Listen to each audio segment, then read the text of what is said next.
자, 이번 시간부터는 두 번째 원과 부채꼴에 대해서 학습해 보도록 하겠습니다.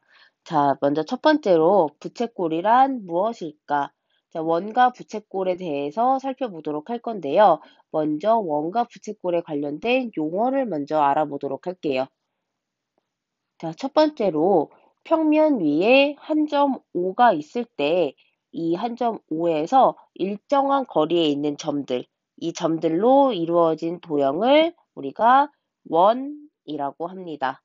자, 이때 이 원 O 위에 두 점 A, B가 있을 때, 자, 두 점 A, B가 이렇게 있을 때, 자, 두 점 A, B에 의하여 나누어지는 두 부분, 자, 바로 요렇게 한 부분이 나누어질 거고요.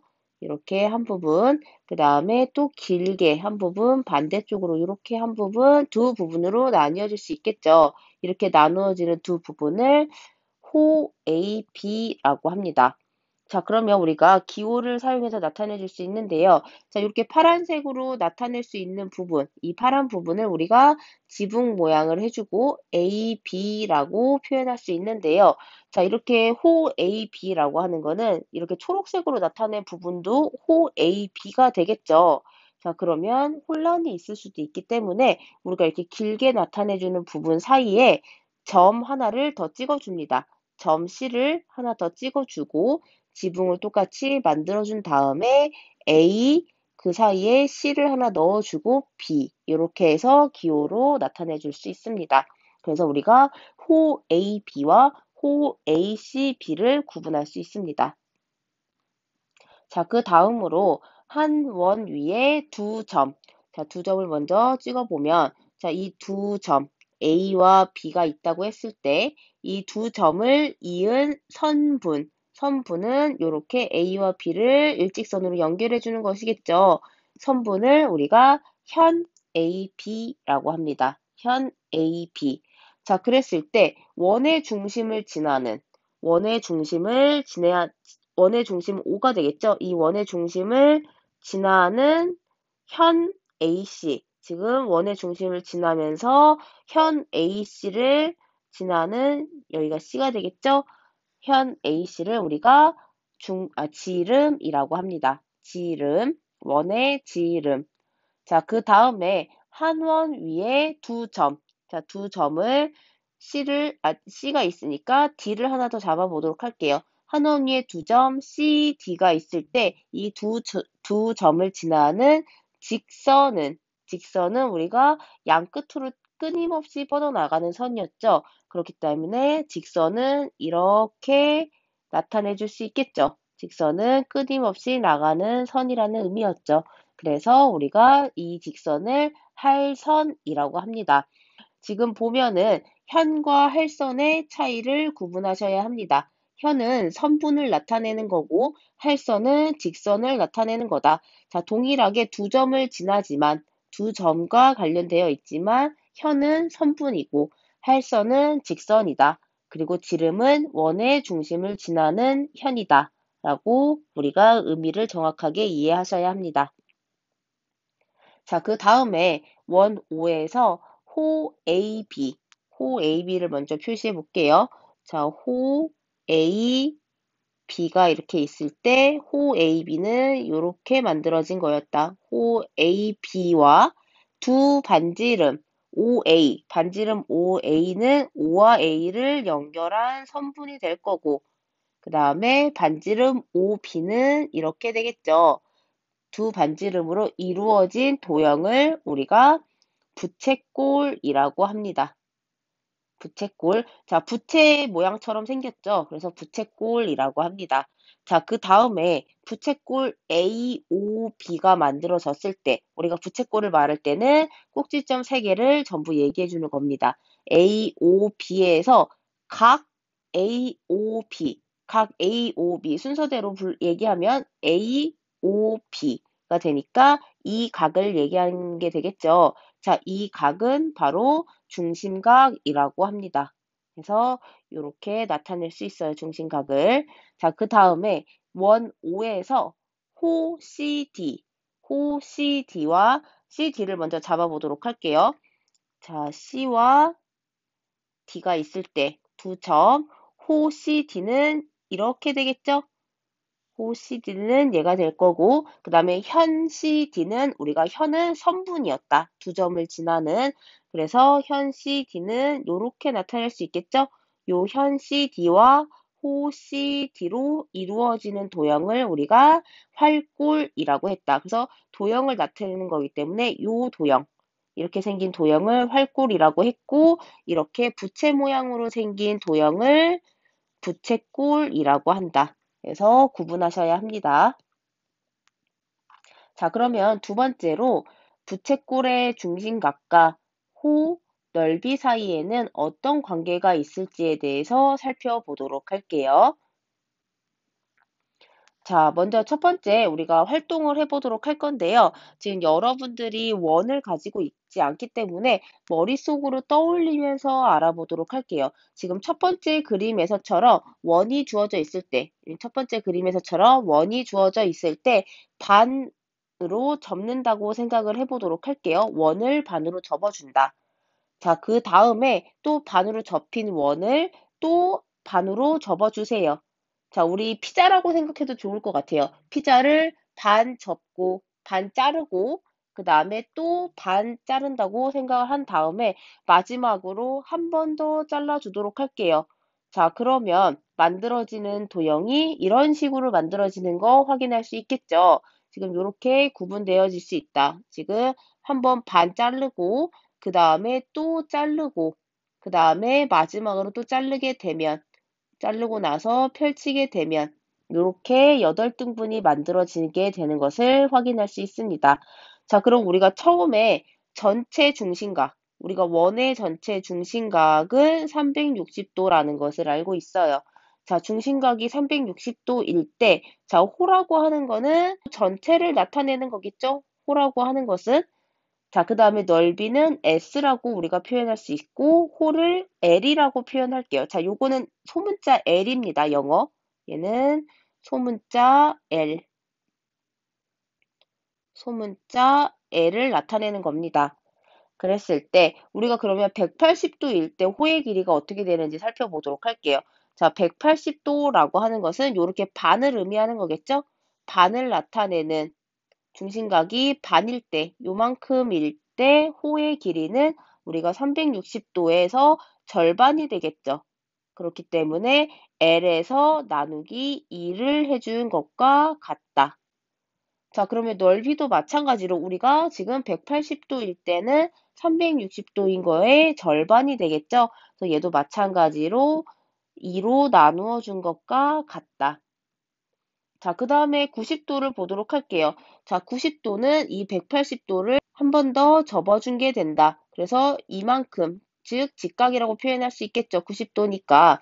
자, 그랬을 때 우리가 180도랑 비교를 해보면 다시 그 절반이 되는 것을 확인할 수 있겠죠. 그래서 우리가 180도를 2로 다시 나누어 준 거, 즉 전체의 4분의 1이 된다. 그래서 L을 4로 나누어 준 것과 같게 된다. 자, 넓이도 마찬가지가 되겠죠. 넓이도 그래서 S, 전체 넓이를 4로 나누어 준 것과 같다. 자, 그 다음 마지막으로 45도일 때를 볼게요. 중심각이 45도일 때. 자, 지금 90도일 때까지 봤는데 이 90도를 반으로 접었을 때가 45도가 되겠죠. 요렇게 45도. 45도일 때는 90도의 다시 절반이 되는 것을 우리가 알 수 있어요.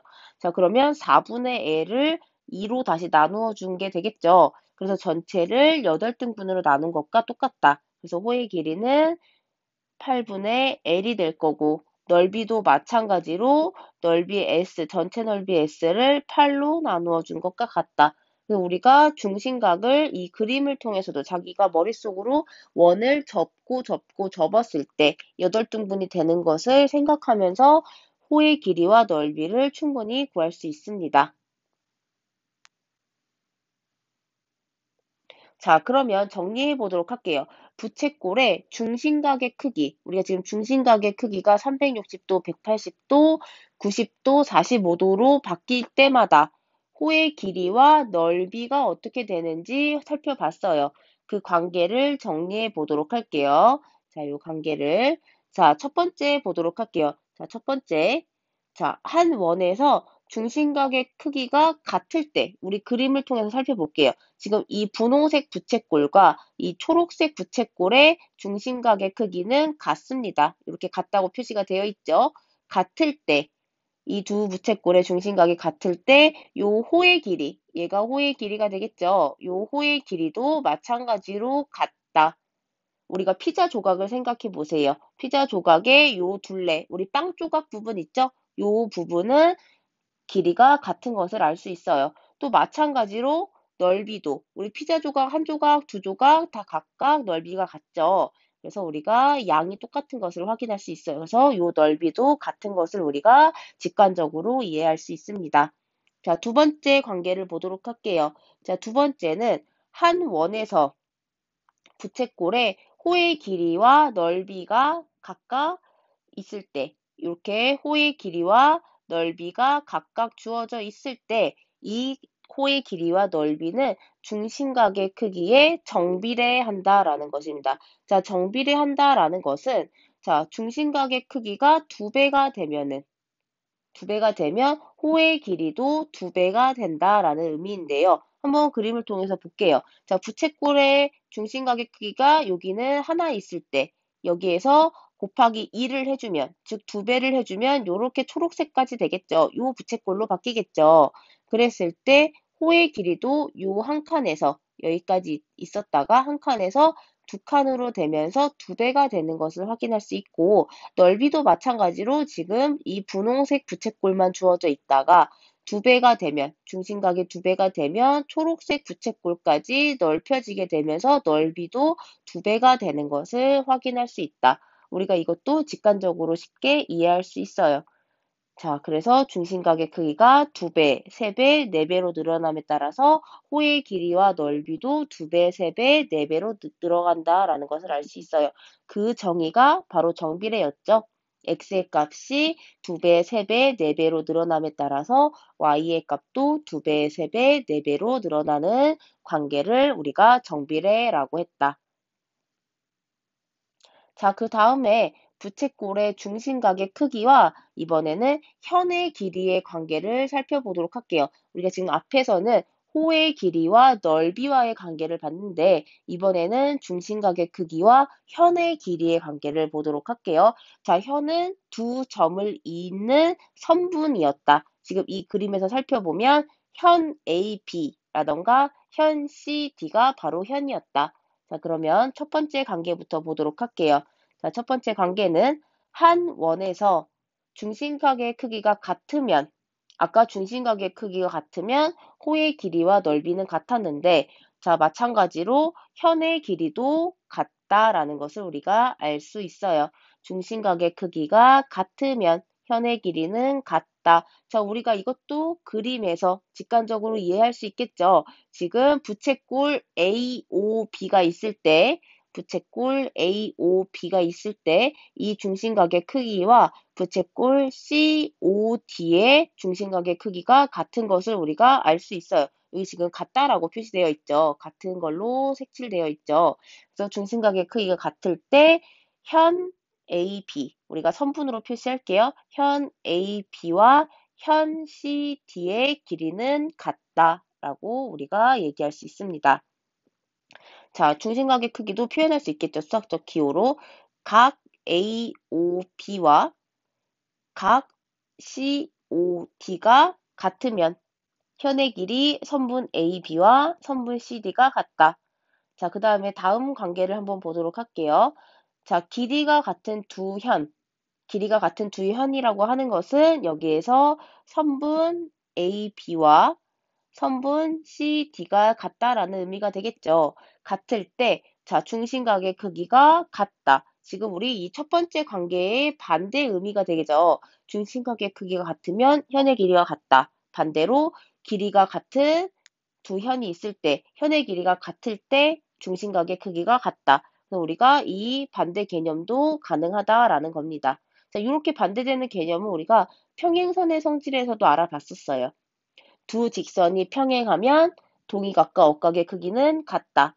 그 반대로 동의각과 억각의 크기가 같으면 두 직선은 평행하다. 그것처럼 얘 1번과 2번도 서로 반대되는 개념인데 그랬을 때도 성립한다라는 의미예요.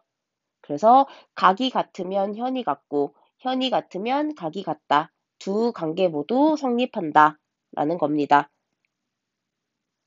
자, 그런데 왜? 우리가 한번 생각해 보도록 할게요. 한 원에서 중심각의 크기와 현의 길이는 정비례하지 않을까요? 왜 정비례하지 않을까? 우리가 앞에서 살펴봤을 때 한 원에서 중심각의 크기와 호의 길이, 넓이는 정비례했어요. 하지만 현의 길이는 정비례하지 않는다고 합니다. 자, 왜 정비례하지 않을까요? 한번 여러분들이 생각해 보도록 할게요. 자, 문제 5번에서 선생님이 그 이유를 설명해 주도록 하겠습니다. 그래서 오늘은 여기까지 하도록 하겠습니다.